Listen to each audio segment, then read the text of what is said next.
नमस्कार। मैं GRS news के लिए गिरीश शेखरवर। आज का ब्लॉग में दो तीन मिली जुली समाचारों को लेकर बनाने वाला हूं।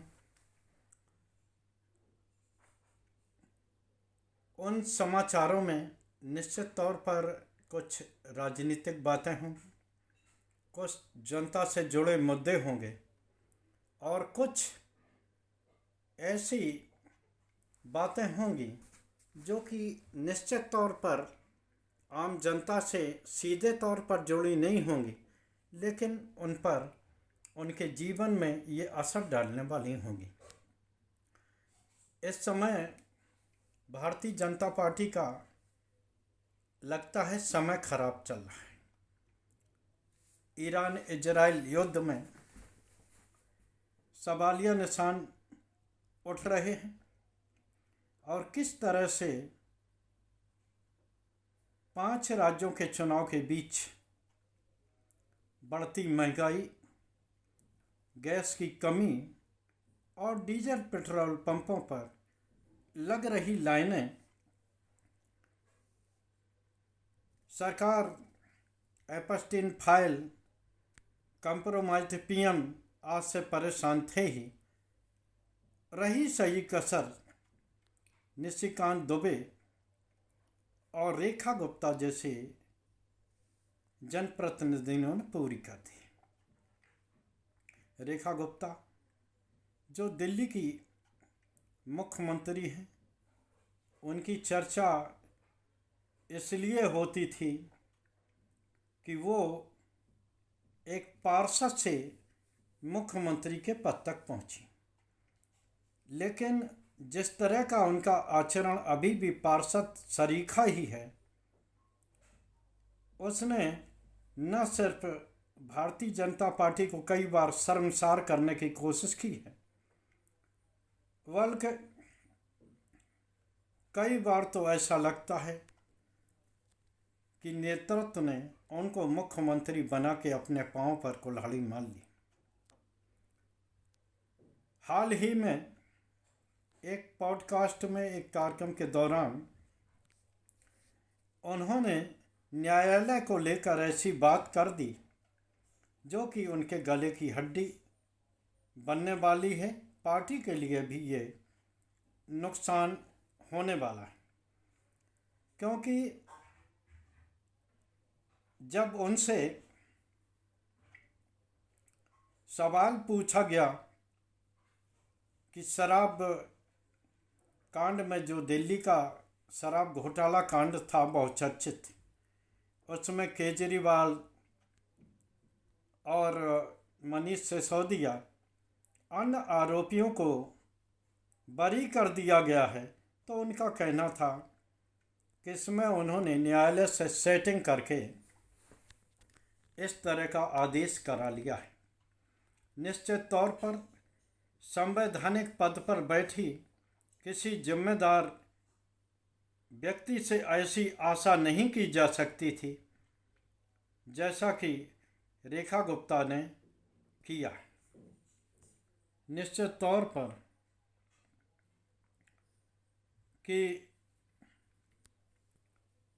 एक मुख्यमंत्री से इस तरह की आशा की जाती है कि वो अपने बयानों में संयम बरतेंगे और किसी भी दशा में न्यायालय या लोकतंत्र के किसी भी पिलर को वो क्षति नहीं पहुंचाएंगे। लेकिन जिस तरह से न्यायालय के विषय में उन्होंने बयान दिया, निश्चित तौर पर वो आश्चर्यजनक है और निंदनीय है। एक तरह से उन्होंने न्यायालय की पूरी व्यवस्था को ही कटघरे में खड़ा कर दिया। क्या न्यायालय भी सेट हो सकता है? भले ही न्यायालय पर विभिन्न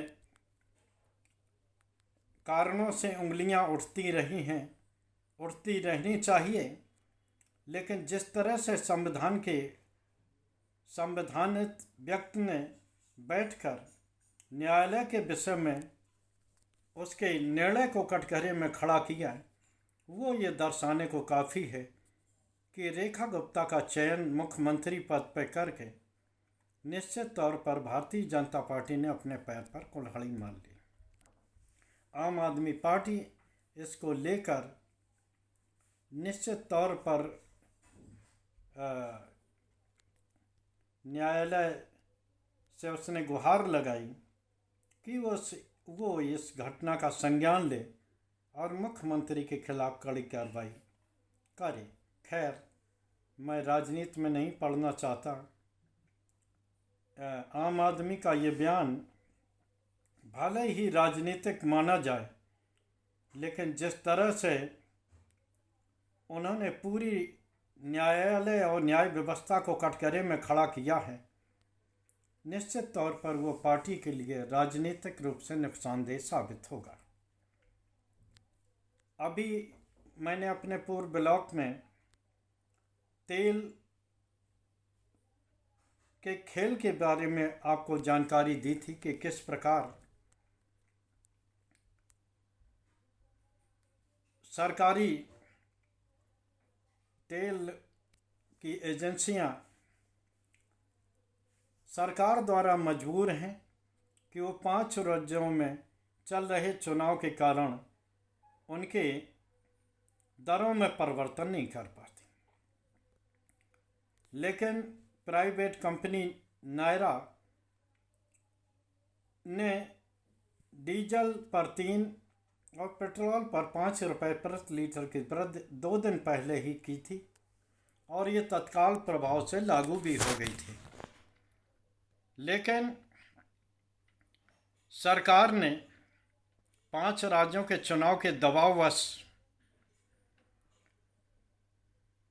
अपने दरों में कमी कर दी, जिस पर कि वो टैक्स लेती है सरकार, तो उसने उन दरों में कमी की और 10 रुपया लीटर की राहत दी। पेट्रोल पे 10 रुपये कम किया और डीजल पर एक तरह से शून्य कर दिया। निश्चित तौर पर ये कदम अच्छा माना जा सकता है सरकार का, और इसकी मांग कई बार विपक्ष करता रहा है कि वो अपनी दरों को कम करके निश्चित तौर पर आम जनता को राहत दे।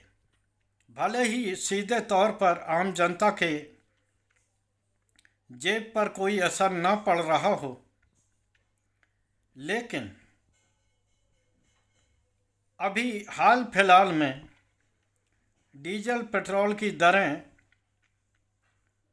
नहीं बढ़ेंगी, इसका पुख्ता इंतजाम सरकार ने हाल फिलहाल में कर लिया है। क्योंकि इस जो कर के कम कर देने से निश्चित तौर पर तेल खरीद कंपनियों की राहत मिलेगी और जनता पर भी अतिरिक्त बोझ नहीं पड़ेगा। लेकिन जैसा कि मैंने एक प्रश्न उठता है कि नायरा जैसी प्राइवेट कंपनियों ने जो दरें बढ़ाई हैं, क्या उनको भी इस छूट का लाभ मिलेगा जो कि निश्चित तौर पर मिलेगा? क्या वो बढ़ी दरें वापस करेंगी, ये देखना भविष्य में होगा। क्योंकि अधिकांश ये देखा गया है जो दरें बढ़ गई हैं वो किसी भी हालत में कम नहीं की जाती। और इधर प्रसिद्ध लेखिका मधु किस्सर ने जिस प्रकार से प्रधानमंत्री मोदी को एक ट्वीट के जरिए टारगेट किया है और जिस तरह का सन्नाटा पसरा हुआ है, भारतीय जनता पार्टी ही नहीं, प्रधानमंत्री तक मौन है।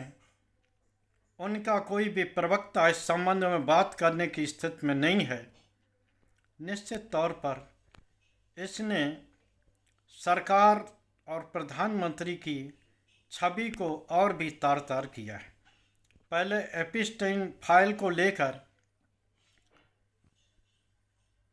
आरोप लगते थे, लेकिन जिस प्रकार से सब पहले सुब्रमण्यम स्वामी जो कि भारतीय जनता पार्टी के सांसद रहे हैं और अब प्रसिद्ध लेखिका जिन्होंने कि गुजरात दंगों के समय प्रधानमंत्री मोदी को बचाव में लेख लिखे, एक तरह से मोदी नामा लिखा, आज वो जब उनके चरित्र पर उंगली उठा रही हैं और दूसरे ओर प्रधानमंत्री सदा की तरह मौन हैं, ये दर्शाने को काफ़ी है कि दाल में कुछ न कुछ काला जरूर है। हालांकि देश के प्रधानमंत्री होने के नाते